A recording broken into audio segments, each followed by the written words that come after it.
Chapter 28 Waking Nightmares.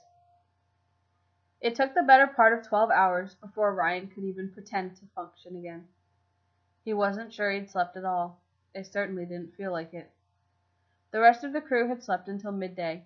When they began to stir, Ryan shut his eyes and listened to their movements, their attempt at whispers and soft footfalls failing miserably as they tried not to wake him. While he found it mildly amusing at first, he really just wanted them to leave. He didn't need them worrying about his lack of sleep on top of everything else. Eventually, they all left the annex, and he could hear them chatting in the main part of the warehouse, but not clearly enough to make out their conversation. His stomach twisted into knots as he wondered what Jeff would tell them about what had happened in the shed. Jeremy was the first to ask, "So, Jeff, what happened out there last night? We didn't hear any shots." His face wore an expression of concern, but also morbid curiosity. Ryan and Jeff hadn't been out there very long. Both had blood on their hands when they'd returned. Ryan still had some smeared on his face, so presumably things had gotten messy. Neither had said a word, but then no one had been brave enough to ask them. "I don't know if I should say," Jeff frowned, thinking about what Ryan had done, the things he'd said. How tenuous Ryan's grip on sanity seemed. Probably best the guys didn't find out about that. He didn't even want to think about it himself. Ryan had a lot to get out of his system. Shadles fucked him up pretty badly. "I mean, are you really surprised?" Michael started.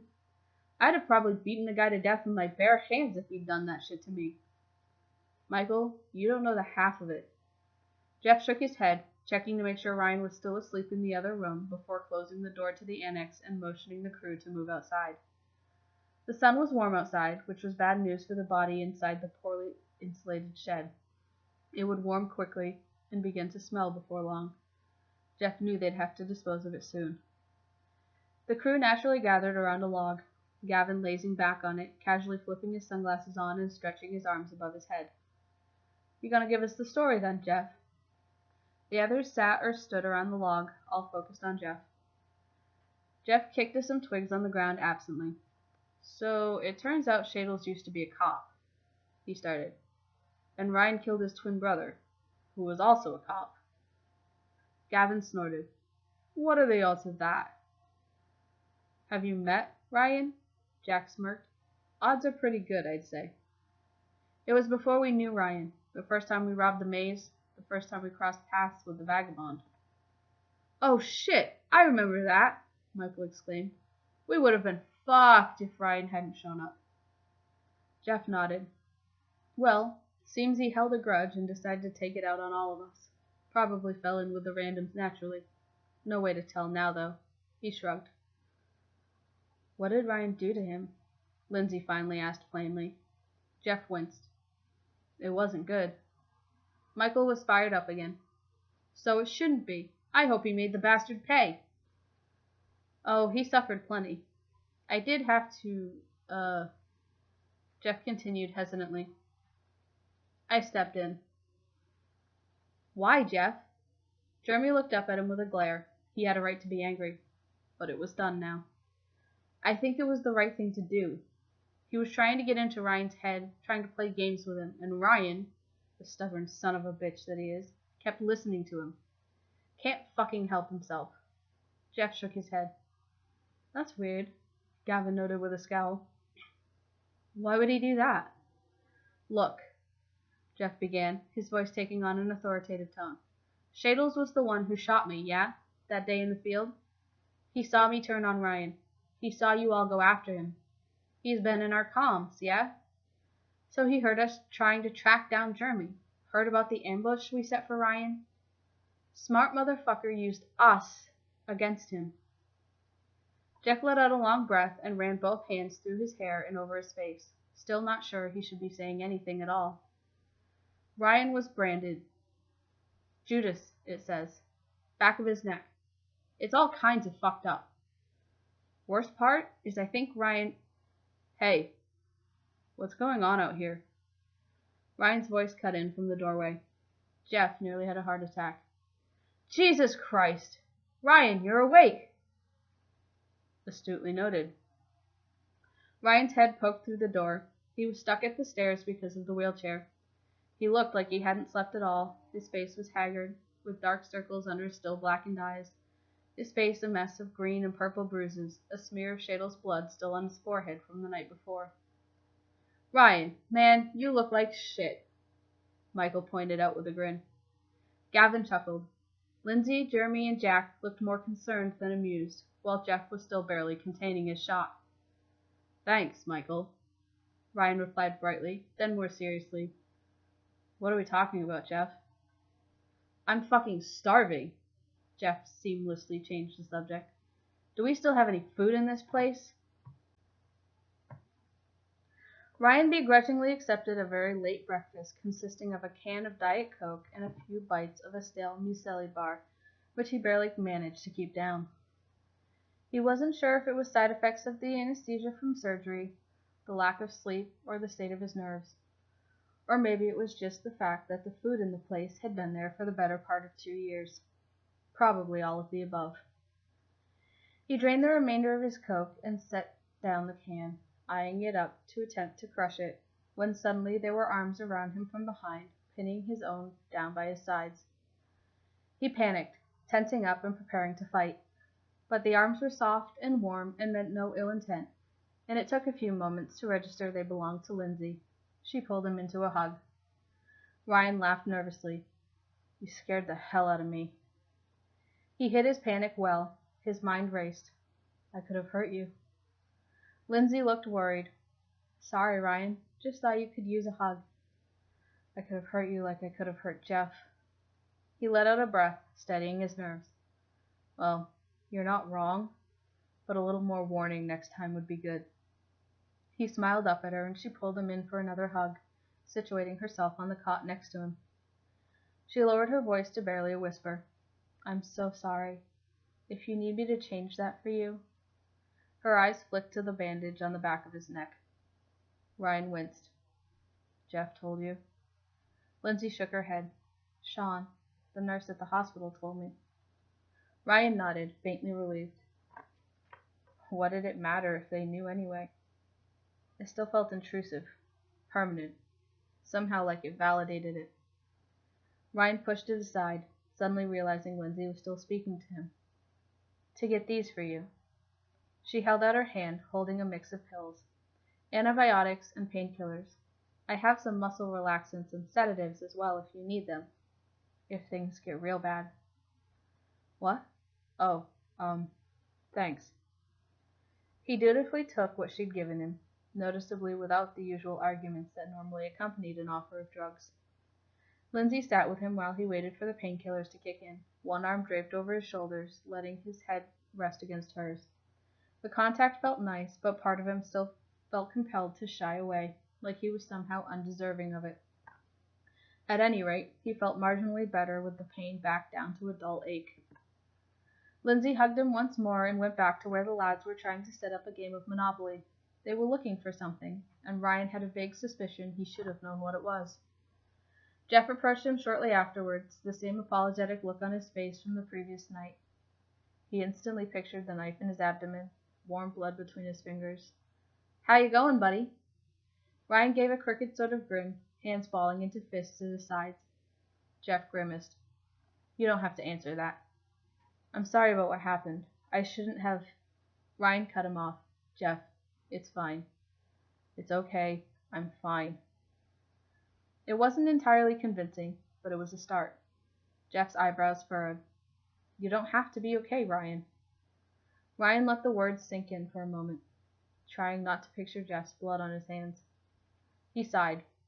Well, I guess we'll see. Right now I'm okay. That time it came out a little more reassuringly. Thanks. Ryan's eyes flicked back up to meet Jeff's with a renewed light. There is something that'd make me feel better, though. Jeff raised an eyebrow and followed his gaze to Gavin's laptop on the floor beneath his cot. Jeff went over and stooped down to pick it up, bringing it back to Ryan. He held it out, but just out of Ryan's reach. What exactly are you going to do? I just want to see who he was. See that his story about his brother checks out. Jeff looked skeptical. That's all? That's all, Ryan insisted. Jeff scowled. Does it really even matter anymore, though? He's dead. It's over. Please, Jeff, I just need to know. I don't even know his real name. Ryan reached out, and eventually Jeff relented, handing over the laptop. Hey, Ryan. He logged in using Gavin's password and looked up quizzically. If you need to talk, I'm here, okay? Ryan smiled half-heartedly and dismissed him with a wave, immediately diving into his research. Jeff was worried for him again. The others were kind enough, or maybe concerned enough, to keep their distance until he was ready to interact again.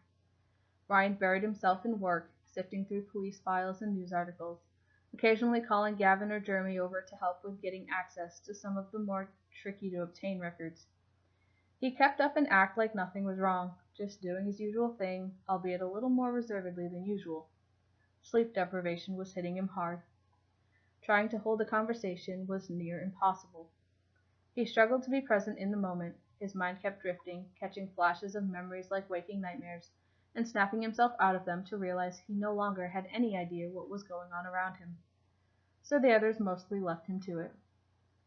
Damn it, Ryan muttered under his breath as he scanned through the LSPD records again.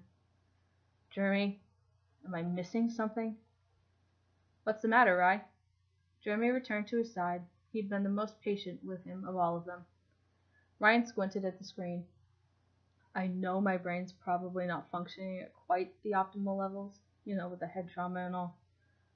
No shit, Jeremy thought, keeping it to himself. But I can't find any record of twins in the LSPD for at least 20 years. He frowned up at Jeremy, who gently took the laptop off him and double-checked the records. Looking for twins? Jeremy asked. Ryan hummed, a little spacey. Shadle said I killed his twin.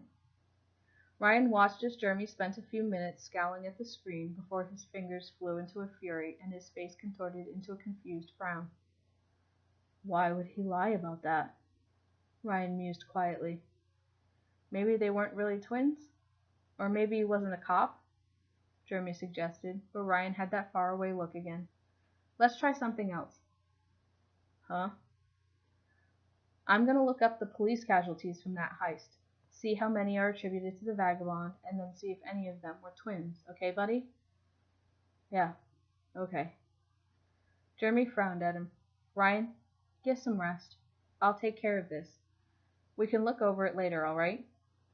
The faraway look on his face was back, and Ryan was gone again. The sun had started its lazy descent over the horizon in a stunning blaze of pink and orange when Jeff announced to the crew, I think we'd better dispose of the body tonight. Ryan immediately snapped out of whatever faraway headspace he was in. What? Jeff sighed. The body, Ryan. I want to get rid of it tonight. There was a note of frustration in his voice from having to repeat himself for the 50th time for Ryan's sake, but he still tried to remain gentle. We can move on to somewhere more comfortable once it's gone, preferably somewhere with hot running water, Lindsay asked hopefully.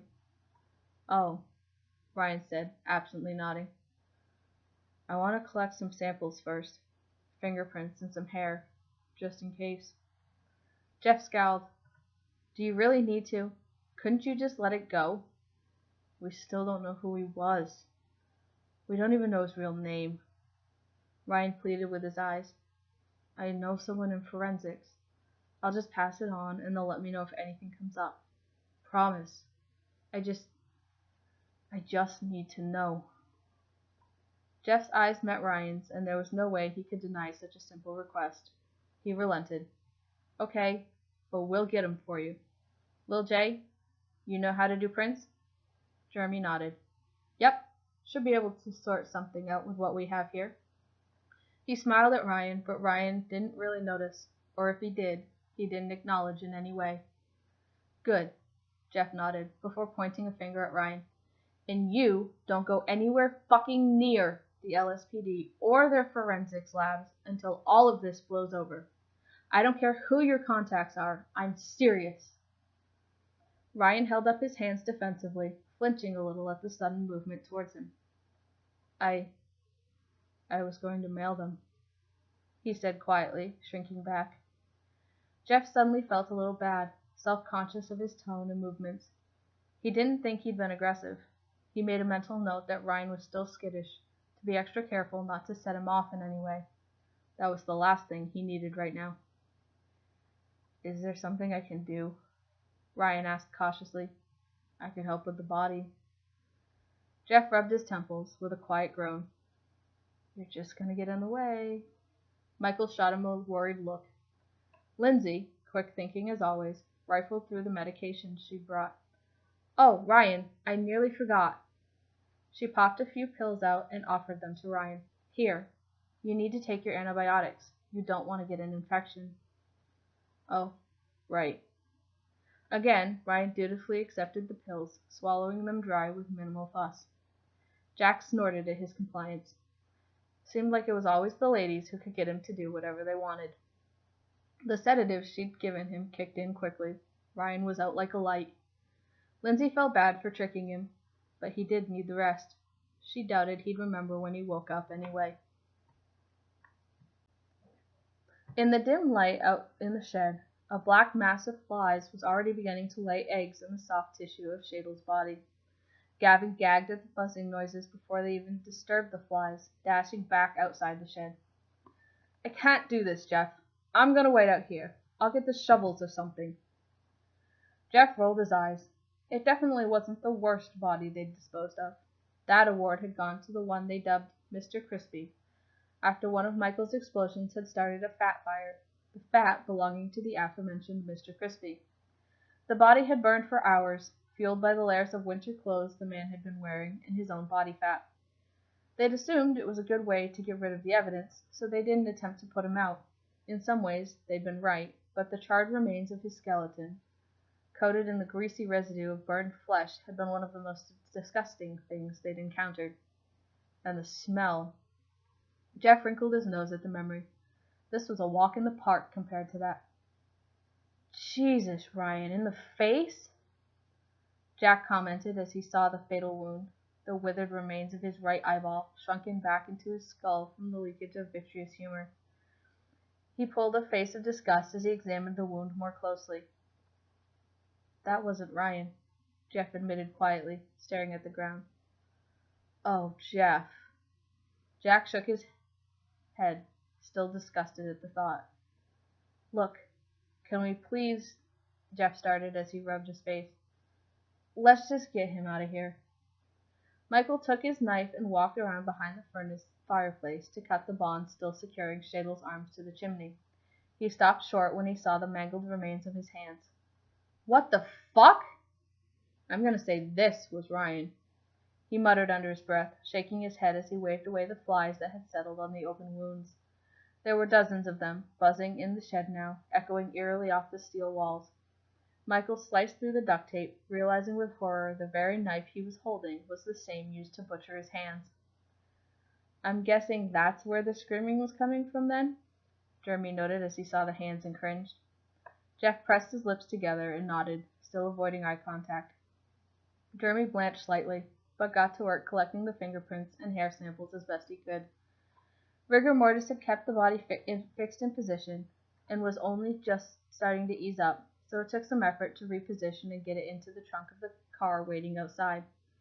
Between the four of them, they managed it. Gavin had already put the shovels in the car in preparation. We don't need this car for anything else, right? Jeff mused to Lindsay before getting in. She leaned against the door with her forearms, dropping her head down to the window, cocking it sideways. Why? What are you thinking? A smile tugged at the corner of Jeff's lips, the first she'd seen all day. I'm thinking barbecue. Weasel News reporting live from the scene. The body of a man, who is yet to be identified, was found late this evening in the trunk of a car which had been set alight and abandoned off the Great Ocean Highway near Paleto Bay area. While no official statement has been released by the Los Santos Police Department, local authorities have suggested this may be a move of gang retaliation in response to earlier reports of the kidnapping and torture of one of the members of the fake AH crew. Investigations are currently ongoing.